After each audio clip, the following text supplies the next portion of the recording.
विधानसभा चुनाव के मतदान की तिथि नजदीक आ रही है और बस कुछ ही दिन रह गए हैं जब प्रत्याशी मतदाताओं को अपने लिए मतदान करने के पक्ष में अपनी बातें रखते हुए नजर आ रहे हैं। चुनाव प्रचार को गति देते हुए कांग्रेस प्रत्याशियों ने धुआंधार प्रचार शुरू कर दिया है और अपनी पूरी ताकत झोंक दी है। नुक्कड़ सभा, जनसभा और जनसंपर्क का दौर चल रहा है। स्टार प्रचारकों का भी आगमन हो रहा है जो प्रत्याशियों की जीत के लिए जनता का आशीर्वाद मांग रहे हैं।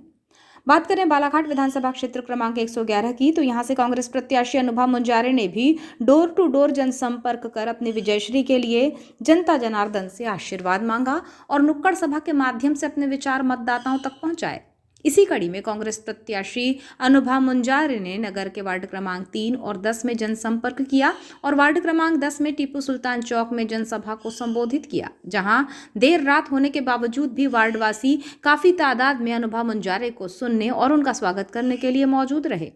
अल्पसंख्यक प्रकोष्ठ और वार्डवासियों द्वारा किए गए स्वागत से अभिभूत होकर अनुभा मुंजारे ने कहा कि आपका हौसला, आपका जुनून देखकर लग रहा है कि मैं कांग्रेस प्रत्याशी के तौर पर वोट मांगने नहीं आई, बल्कि अपने विजय जुलूस में आई हूं। अनुभा मुंजारे ने वार्डवासियों को संबोधित करते हुए कहा कि भाजपा की भ्रष्ट सरकार ने 18 सालों तक शासन किया, जिसमें महंगाई, बेरोजगारी और भ्रष्टाचार चरम पर रहा। हर मुद्दे पर भाजपा सरकार विफल रही है, जिसमें महिला उत्पीड़न में सरकार अव्वल रही है। इस सरकार को उखाड़ फेंकने की जिम्मेदारी अब मतदाताओं की है, जो परिवर्तन के मूड में है और कमलनाथ जी के नेतृत्व में बेहतर शासन चाहती है। श्रीमती अनुभा मुंजारे ने कांग्रेस का गमछा पहनाकर नवनियुक्त पदाधिकारियों का हौसला भी बढ़ाया और थर्ड आई न्यूज से बातचीत के दौरान उन्होंने कई मुद्दों पर बेबाकी से अपनी बात रखी। कांग्रेस की प्रत्याशी अनुभा मुंजारे जी हमारे साथ हैं। अनुभा जी, किस तरह का प्रचार प्रसार और तैयारियां चल रही हैं? आपके चैनल को और चैनल से जुड़े हुए सभी हमारे भाइयों को, बहनों को सबसे पहले तो मैं हार्दिक शुभकामनाएं देती हूं आने वाले दीपावली पर्व की। और जहां तक प्रचार प्रसार की बात है तो आप देख रहे हैं यहाँ का मजमा किस तरह से वार्ड नंबर 3 इलाका है और यहाँ पर जो हमारे जिला अल्पसंख्यक प्रकोष्ठ के अध्यक्ष जी और उनके समस्त पदाधिकारीगण और वार्ड के सम्मानीय नागरिक बंधुओं ने, बड़े बुजुर्गों ने, माता बहनों ने जो आज गर्मजोशी दिखाई है सभा में आकर और मेरे साथ जो मेरा मान सम्मान बढ़ाने का उन्होंने मुझे काम किया मेरे साथ में और मेरे हौसले को बढ़ाने का काम किया है, तो इससे स्पष्ट रूप से लग रहा है कि प्रचार प्रसार बहुत शानदार चल रहा है, बहुत अच्छा चल रहा है और बहुत अच्छा जन समर्थन हमें मिल रहा है विकास के नाम पे और क्षेत्र की खुशहाली के नाम पे। और माननीय कमलनाथ जी ने जो 101 वचन दिए हैं कि हमारी सरकार चुनकर आएगी तो हम ये करेंगे काम, तो उसके कारण जनता में एक बहुत ज़्यादा खुशी की लहर है।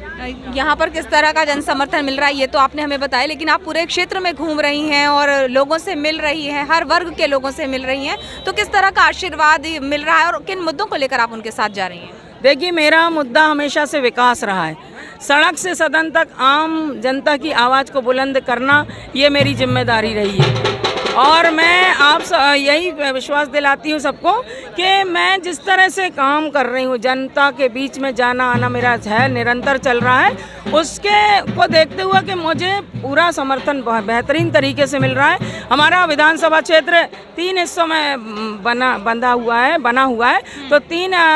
नदी के उस तरफ 77 ग्राम पंचायतें, शहर बालाघाट 33 वार्ड और भरवेली का एरिया 10 पंचायतें, तो मेरा लगभग 90% दौरा हो चुका है इन क्षेत्रों में और बहुत अच्छा समर्थन है, जनता का साथ है। और वो भाजपा के जो 18 साल का जो कुशासन है माननीय शिवराज सिंह चौहान जी की सरकार के राज में, जो महिला उत्पीड़न, आदिवासियों के साथ अत्याचार, महंगाई, भ्रष्टाचार, घोटाले, ये सारी चीज़ों से जनता त्रस्त हो गई और उसका स्पष्ट